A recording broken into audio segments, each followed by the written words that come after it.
नमः शिवाय, ओम नमः शिवाय, ओम नमः शिवाय, ओम नमः शिवाय।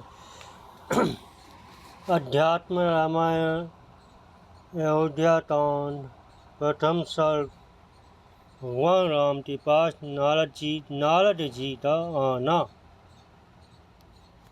श्री महादेव जी बोले, हे पार्वती, एक दिन जब लंका विभूषित श्री रामचंद्र जी अपने अंतःपुर के आंगन में एक रतन सिंहासन पर सुखपूर्वक बैठे हुए थे तथा जिस समय नीलोत्पल दल श्याम तोषम मणि मंडित उन रघुनाथ जी का श्री सीता जी रतन दंड युक्त चवल डुला रही थी और वे आदर पूर्वक दिए हुए तांबुल चवन आदि से आनंदित हो रहे थे। उसी समय उन्हें देखते देवसी नारद जी आकाश से उतरे, शुद्ध स्फुटित मणि के समान स्वच्छ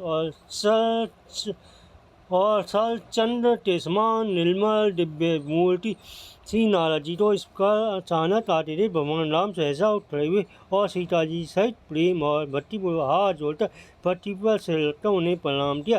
फिर भगवान राम ने परम प्रीतिपूर्वक नारद जी का, हे मुनि से हम जैसे विश्वासत संसारी मनुष्य आपका जन्म अत्यंत दुर्लभ है। हे मुनि, आज मैं अपने पूर्व जन्म तत्व पुण्य के उदय होने से ही मुझे आपका दर्शन हुआ है। चोटी में हे मुनि, पुण्योदय होने पर संसारी पुरुषों सत्संग प्राप्त हो जाता है। अतः हे मुनीश्वर, आज आपके दर्शन से ही मैं तथार्थ हो गया। अतः मुझे आपका क्या कार्य पूर्ण करना होगा, जो चाहिए मैं इस समय पूर्ण करूँगा। तब नारद जी ने भक्त वत्सल भगवान राम से कहा, हे राम, आप सामान्य मनुष्यों से कैसे इन बातों से मुझे मोहित कर रहे हैं। हे वो, आपने जो है कहा मैं संसारी हूँ, सो ठीक है। चोटी संपूर्ण संसार की जो आदि कहाँ है वह माया आपकी गृहिणी है। हे प्रभु, आपकी सन्निधि मात्र ही उस माया से ब्रह्मा आदि सब प्रजाएं उत्पन्न होती हैं। है सत्य रज तमोमयी की गुणात्मिका माया सदा आपके आश्रित होकर ही भासमान होती है तथा गुणानुरूप शुक्ल लोहित और कृष्ण वर्ण प्रजा उत्पन्न करती है।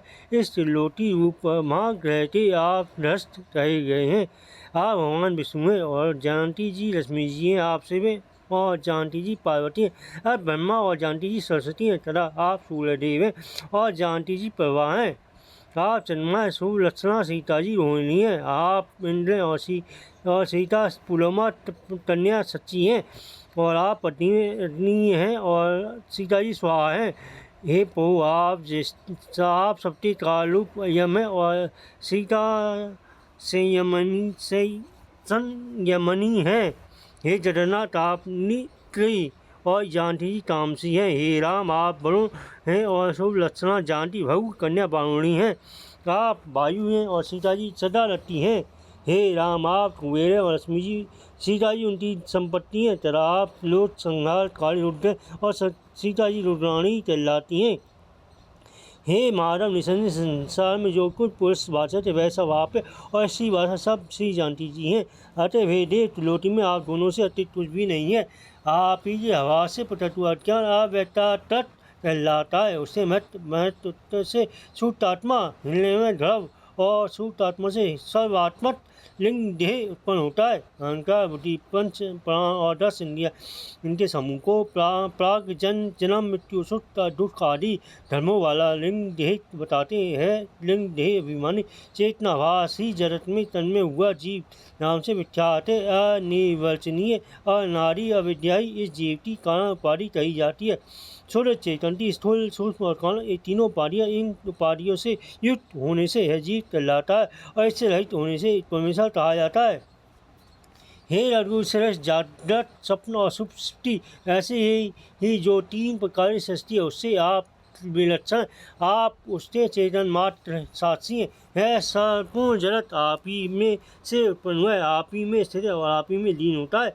इसे आप ही सबके कारण है। रज्जु में सर्प भ्रम के समान अपने तो जीव मानने से मनुष्य तो वह होता है, पर वही जब वह समझ लेता है कि मैं परमात्मा हूँ तो संपूर्ण वह और भोग से छूट जाता है।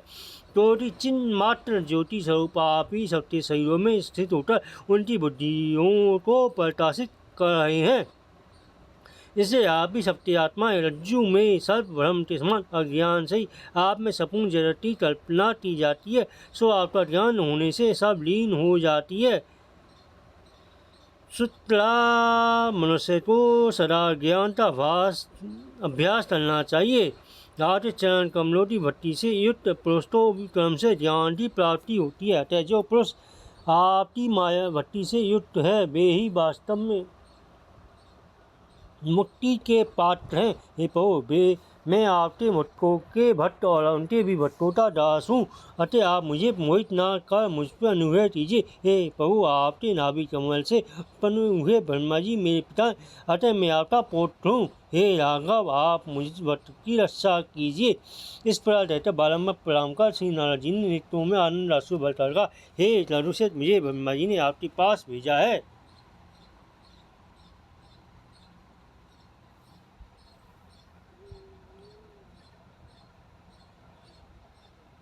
आपका अपकार रावण का वध करने दिए थे। अब पिता दशरथ आपको राज्य शासन के लिए अभिषिक्त करने वाले। हे राम, यदि राज्य में आसक्त होकर आप रावण को ना मारेंगे तो पृथ्वी का भार उतारने की जो आपने प्रतिज्ञा की थी उसका क्या होगा।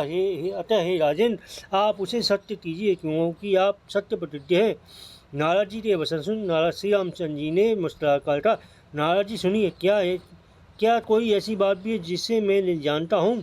मैंने पहले जो प्रतिज्ञा की है वह मैं निसंदेह पूर्ण करूँगा, किंतु कालक्रम में जिन जिन का प्रारब्ध क्षीण होता जाएगा उन देवताओं को ही मारकर मैं स्वयं से पृथ्वी का भार उतारूँगा।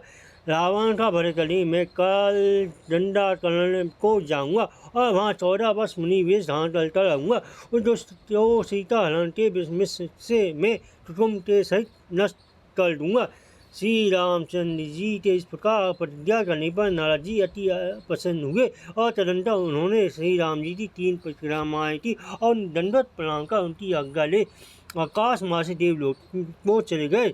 जो मनुष्य नारद और रामचंद्र जी के इस संवाद को नित्य भक्ति पूर्वक पढ़ता सुनता या स्मरण करता है, वह वैराग्य पूर्वक क्रम से देवताओं को अत्यंत दुर्लभ कैवल्य मोक्ष पद प्राप्त कर लेता है।